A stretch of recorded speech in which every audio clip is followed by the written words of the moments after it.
ذالک الکتاب لا ریب فیہ، یہ وہ کتاب ہے جس میں شک کی کوئی جگہ نہیں ہے۔ دیکھیں کتنے جاہ و جلال کے ساتھ کتاب اوپن ہو رہی ہے، کانفیڈنس لیول آپ کتاب کا دیکھیں، کتاب سٹارٹ ہو رہی ہے کہ بھئی یہ کتاب جو آپ پڑھنے جا رہے ہو کوئی شک نہیں۔ کوئی شک کیوں نہیں؟ اس کی وجہ یہ کہ اس کتاب کے اندر جو کانفیڈنس اور جو سچائیاں بیان ہوئی ہیں نا، وہ اپنا آپ منوا لیتی ہیں۔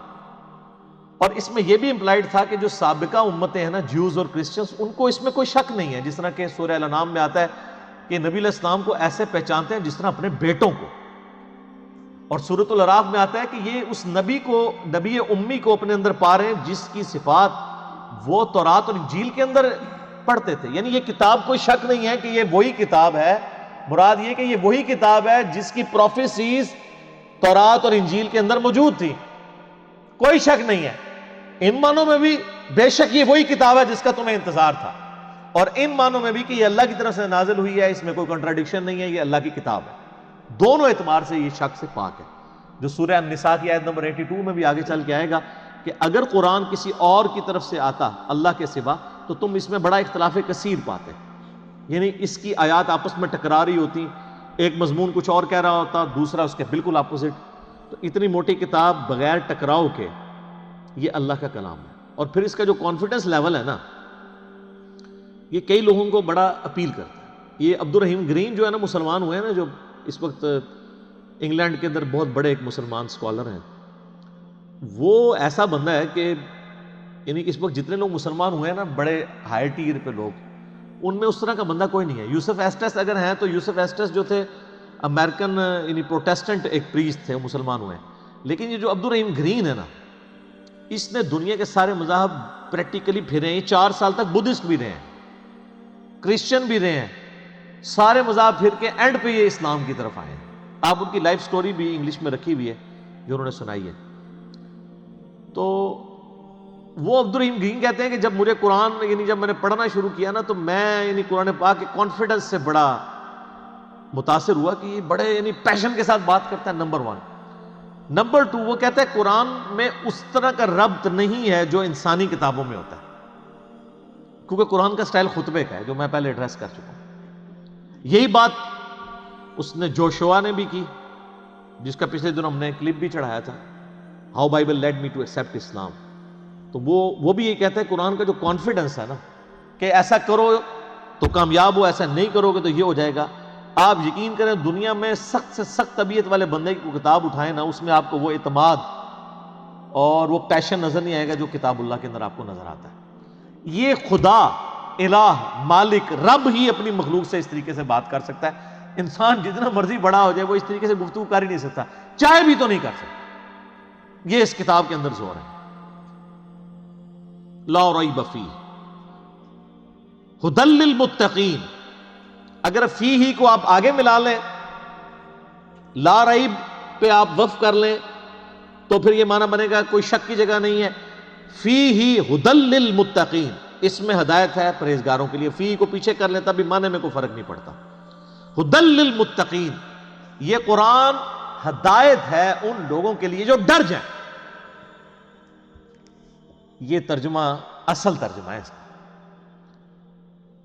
وقار عربی میں کہتے ہیں نا بچنے کو۔ اچھا، ہم جب کہتے ہیں نا قرآن میں ہدایت ہے پرہیزگاروں کے لیے، یہ ترجمہ کر رہے ہوتے ہیں۔ اچھا، تو جو نان پرہیزگار ہیں ان کے لیے ہدایت کہاں ہے؟ سوال ہے نا۔ تو اس کا معنی ہی غلط کیا گیا۔ اس کا ترجمہ مولانا مودودی رحمہ اللہ تعالیٰ نے بالکل ٹھیک کیا کہ یہ کتاب ہدایت ہے ان لوگوں کے لیے جو ڈر جائیں، چاہے وہ کافر ہے، چاہے مسلمان ہے، چاہے گناہ گار ہے، چاہے نیکوکار ہے۔ کئی نیکوکار ہے پرہیزگار ہیں، لیکن ہر الٹا کام کر رہے ہیں، کیونکہ وہ متقی نہیں۔ پرہیزگار یعنی جو آپ نے لائسنس رکھے ہوئے ہیں، داڑھی، شلوار ٹخنوں سے اوپر، تسبیح، ٹوپی، یہ لائسنس ہی ہے نا کسی کی پرہیزگاری کا۔ آج دنیا میں کسی کو جج کرنے کا طریقہ کیا ہوتا ہے؟ بڑا نیک ہے، وہ کیا دیکھ رہے ہوتے ہیں؟ یہی کچھ دیکھ رہے ہوتے ہیں، گیٹ اپ۔ حالانکہ تقویٰ تو ادھر ہوتا ہے، وہ تو اللہ کو پتہ ہے ریاکاری کے لیے کر رہا ہے، دکھلاوے کے لیے کر رہا ہے، کس لیے کر رہا ہے۔ بہرحال جو دنیا کے لائسنس ہیں ان میں جو پرہیزگار ہیں ان میں سے کئی لوگ ہیں جو متقی نہیں ہیں۔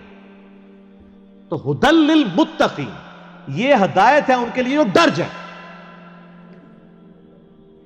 جو بھی ڈر جائے اس کو لیے قرآن کے اندر ہدایت ہے، اور جو نہ ڈرے اس کے لیے قرآن میں کوئی ہدایت نہیں۔ یہ بڑی خطرناک بات ہے۔ قرآن سٹارٹ اس سے لے رہا ہے کہ قرآن میں ہدایت اس کے لیے ہے جو ڈر جائے، اور جو نہیں ڈرے گا کوئی ہدایت نہیں۔ آگے چل کے آئے گا شہر رمضان الذی انزل فیہ القرآن ھدی للناس وبینات من الہدی والفرقان۔ رمضان کا مہینہ وہ ہے جس میں قرآن نازل ہوا ھدی للناس، پوری انسانیت کے لیے ہدایت ہے۔ وہاں تو متقی کا بھی ذکر نہیں آیا، پوری انسانیت، چاہے کافر ہے چاہے مسلمان ہے۔ وبینات من الہدی، اور اس میں ہدایت کے بڑے بڑے روشن دلائل ہیں، والفرقان، اور حق اور باطل میں تمیز کرنے والی کتاب ہے۔ اچھا، یہ الفرقان نبی الاسلام بھی ہے۔ صحیح بخاری میں حدیث ہے محمد فرق بین الناس، محمد صلی اللہ علیہ وآلہ وسلم لوگوں میں حق اور باطل میں فرق ہے۔ یہ کتاب بھی الفرقان ہے۔ تو ھدی للمتقین، ان کے لیے ہدایت ہے جو ڈر جائیں۔ اس کا کیا مطلب ہے؟ کہ جو شخص زندگی میں غور و تفکر کے بعد اس رزلٹ پہ پہنچے کہ مجھے میری مرضی کے بغیر کسی نے پیدا کیا اور اس نے اس فیس آف ارتھ میں مجھے پٹ کر دیا، اور یہ میری آبزرویشن ہے کہ سب لوگوں نے مرنا ہے، تو اگر سب لوگوں نے مر جانا ہے تو مر کے کس اگلی ایسی زندگی میں جانا ہے؟ اگر کسی کے بنائے سے ہم بنے ہیں تو پھر جس نے بنایا ہے اس کو رسپانس نہ کیا تو مرنے کے بعد جب اس کے سامنے پیشی ہوگی مرنے کے بعد تو کہیں شرمندگی نہ اٹھانی پڑے۔ جب یہ تصور کسی بھی انسان کے دماغ میں آ جائے، اس کا دل اس تصور کی گواہی دے دے تو وہ فوراً ڈر جائے گا، یار مجھے کس نے پیدا کیا؟ میرے تو ماں باپ کو بھی نہیں پتا کہ مجھے کس نے پیدا کیا، وہ خود کیسے پیدا ہوئے۔ تو الٹیمیٹلی ایک خدا کا تصور آتا ہے نا، وہ اللہ جس نے ہماری مرضی کے بغیر ہمیں پیدا کیا، وہ ہمارے ساتھ کچھ بھی کر جائے ہمیں کو بچا نہیں سکتا۔ سب سے بڑا تو اس نے ہمارے ساتھ کام کر دیا نا کہ پیدا کر دیا، ہم سے پوچھ کے کیا، تو اب بھی جو کچھ وہ کرے گا کوئی نہیں کچھ کر سکتا۔ تو اس میں پھر آسانی کی راہ کیا ہے کہ اسی رب کی پناہ لے لی جائے، اور اسی کے لیے کتابیں نازل ہوئیں، پیغمبر آئے۔ اس سورۃ البقرہ کے پہلی 4 رکوع کے اندر پورے قرآن کا خلاصہ آ جائے گا۔ تو جب ایسا شخص غور و تفکر کرے گا نا تو فوراً اس کے اندر ایک ڈر پیدا ہوگا، یار میرا کیا بنے گا؟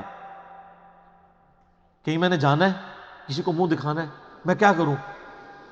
تو اس کے لیے پھر قرآن میں ہدایت ہے۔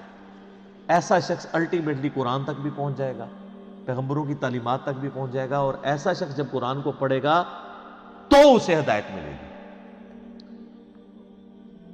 فذکر بالقرآن من یخاف وعید، اے نبی علیہ السلام قرآن سے اسے نصیحت کریں جو اللہ کی دھمکی سے ڈر جائے۔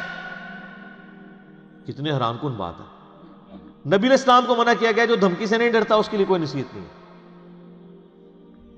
فذکر ان نفعت الذکر، نصیحت کرو اگر نصیحت کرنا کسی کو فائدہ دیتا ہو۔ سیذکر من یخشی، نصیحت اس کو کریں جو ڈرتا ہے۔ وَيَتَجَنَّبُهَا الْأَشْقَى، اور جو شکی ہو چکا ہے، بدبخت ہو چکا ہے، ڈرنے کے لیے تیار نہیں، چھوڑ دیں۔ الَّذِي يَصْلَى النَّارَ الْكُبْرَى، اس کا علاج یہ کہ ہم اسے بڑی آگ پہ پیش کریں۔ ثُمَّ لَا يَمُوتُ فِيهَا وَلَا يَحْيَا، پھر وہ نہ وہاں پر زندوں میں ہوگا نہ مردوں میں۔ قَدْ أَفْلَحَ مَن تَزَكَّى، بے شک کامیاب وہ ہوا جس نے اپنے نفس کا تزکیہ کر لیا، پاکیزگی کی روش اختیار کر لی۔ وَذَكَرَ اسْمَ رَبِّهِ فَصَلَّى، اور اپنے رب کا نام لے کر نماز قائم کی، نماز پڑھی۔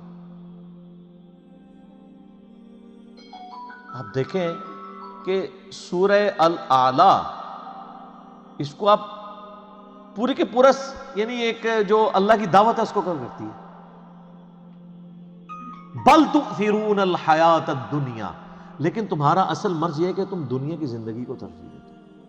والآخرۃ خیر لک من الاولی، والآخرۃ خیر وابقی، جبکہ آخرت جو ہے وہ بہتر بھی ہے اور باقی بھی رہنا۔ ان ھذا لفی الصحف الاولی، یہی ایک یونیورسل ٹروتھ اور کانٹے کی اصل بات تھی جو قرآن سے پہلے صحیفوں میں بھی نازل ہوئی تھی. صحف ابراہیم و موسیٰ، چاہے وہ ابراہیم کے صحائف ہوں چاہے موسیٰ علیہ السلام کے صحائف، ایک ہی کانٹے کی بات تھی. کیا؟ بل تؤثرون الحیات الدنیا والآخرۃ خیر وابقی. اب یہ بھی سر پھر ہم صحیح کہتے ہیں نا کہ کتابوں کا خدا اور ہے اور بابوں کا خدا اور. یہ کتابیں ڈسکس ہو رہی ہیں. اللہ